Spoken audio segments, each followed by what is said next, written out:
Today was an interesting day, right? Amazon ended up destroying the internet, yet the stock is still up over 1.6% on the day.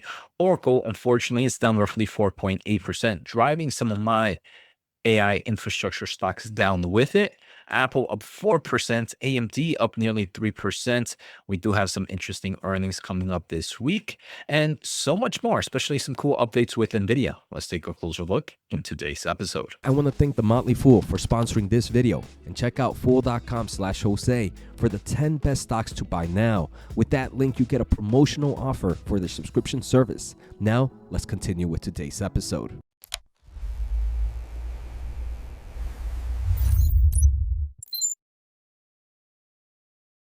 All right, so let's start off with Nvidia first. So Nvidia today and Google announced that they are going to be releasing Google Cloud G4 virtual machines with the Nvidia RTX Pro 6000 Blackwell GPUs, and that is now generally available. Now, for those that are not familiar, Nvidia has a lot of different types of Blackwell solutions that can be used for various workloads. For example, if you're doing heavy inference and heavy training, you're most likely going to need NVIDIA's GB200 and VL72. And that's kind of the A4X virtual machines at Google Cloud. And every player, right? Microsoft, Amazon, they all have their unique name of how they call these virtual machines. Then if you want maybe more of an enterprise AI, you're looking for the HGX B200, and that's the A4 virtual machines. Now, both of these are for massive scale AI training and inference. Now, there is the new RTX Pro 6000 that is for AI inference and visual computing on G4 virtual machines. So it just showcases how NVIDIA has various products, right? We always just think about the Blackwell, and the Blackwell is one chip, but the Blackwell has many use cases, many price points, and that allows it to be a critical portion in all types of businesses. You could be a small inference company, you could be a massive AI lab machine. Now, there are a few things that, if maybe you want to know what is kind of these visualization tasks and workloads that you want to use these types of GPUs for.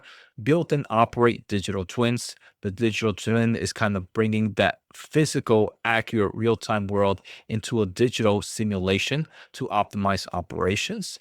And the other is to be able to do things like accelerated robotic development. You can use NVIDIA's Isaac simulation as a reference application to kind of train, simulate, and validate AI-driven robotics environments before deployment. So pretty cool. Again, it's not something that should drive the stock price, but it's just good to understand the different types of workloads and the different types of products that come within the Blackwell architecture.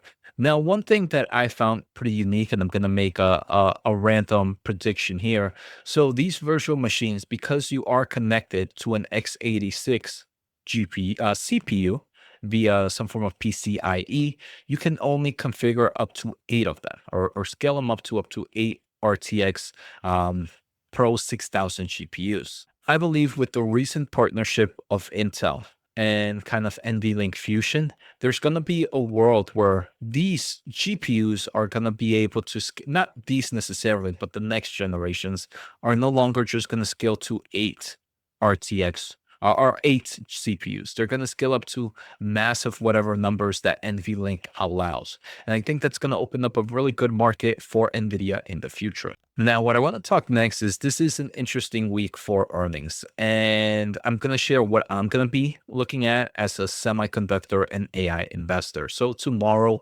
after the market closes, you have 3 main companies. You have Intuitive Surgical, ISRG, which I just did an episode on. Make sure to check it out. I talked about 5 companies that I thought were pretty attractive or sitting with various growth opportunities. Texas Instrument also after the market closes, and Netflix, just curious on how the consumer world is going and curious if I'm going to get a price hike here in the United States. Now, Wednesday is going to be another interesting day for AI and semiconductors. You have Vertiv when the market opens. You have IBM, Lam Research, and Tesla when the market closes. I am definitely going to cover these, but let me know in the comments below which ones are you guys more excited about. Then Thursday is going to be probably one of my favorite ones. We have Bessie, so BE Semiconductor on Thursday before the market opens, and then we have Intel on Thursday after the market closes. So I'm pretty excited that we are getting into a nice heavy earnings week. This is going to be the best place you're going to get any semiconductor and AI news. So make sure to hit the thumbs up. Make sure to hit the subscribe button. And the week after this is going to be even crazier, right? So a lot of great information you're going to find. Also, check out my free newsletter at whatthechip.happened.com. Great charts at fiscal.ai/Jose. Great promotional offer with Mumu if you're looking to get free shares or some introduction offers. All that in the pinned comment below. Now, the next thing I want to talk about is Amazon. Amazon pretty much broke the internet. They explained that they had some form of DNS issue on some AI sound clouding infrastructure. I think it was mainly here in the east side of the United States, but unfortunately, because the east coast is so populated, it's a big portion of this company's total use case and market usage. So the internet seems to be was down pretty much most of the morning for a lot of the companies that use AWS. Regardless, even with that, the stock was up roughly 1.6%. I think certain people just got excited to see all these different companies using AWS. And one of the bearish thesis in the past quarter or so was that Amazon was losing market share in the cloud space. But after seeing today's event, it's like, wow, all these companies still use it. Are they really losing market share? So I am bullish on Amazon. This is one I am thinking of adding into my overall portfolio once I get a nice amount of cash coming into the account.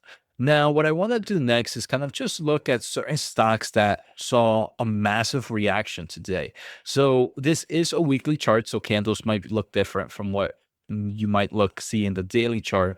But Navitas was up roughly 16% today, 16.6%. This is one that's gotten very much excited because of recent Nvidia news and recent 800-volt data center solutions. They do have earnings coming up when is Navitas earnings? Let's look at them. I believe is at the end of this month. Right? So we have quarter or three earnings scheduled for November 3rd.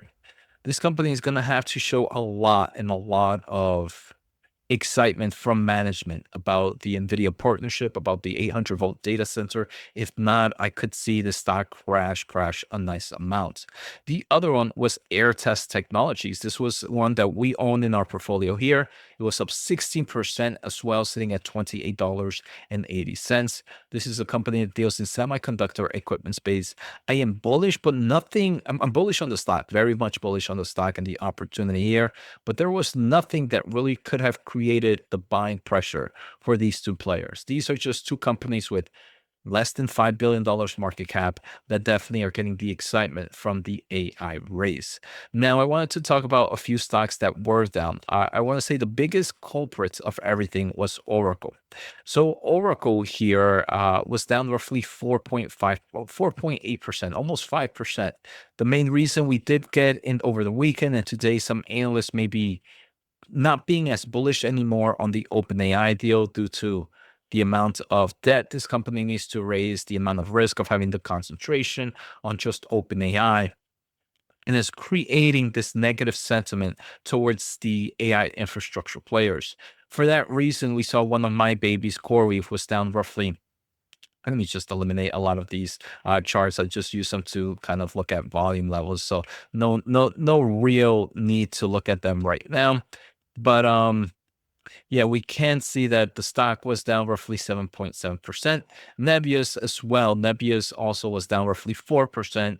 And again, these are two AI infrastructure players. And if there's fears of OpenAI success or the AI infrastructure or the need of compute from companies like Oracle, then you're going to see a bit of a decline in some of these markets. Overall, I'm still very much excited for the space from what I've heard in the past few earnings about the demand for AI infrastructure, the demand for power.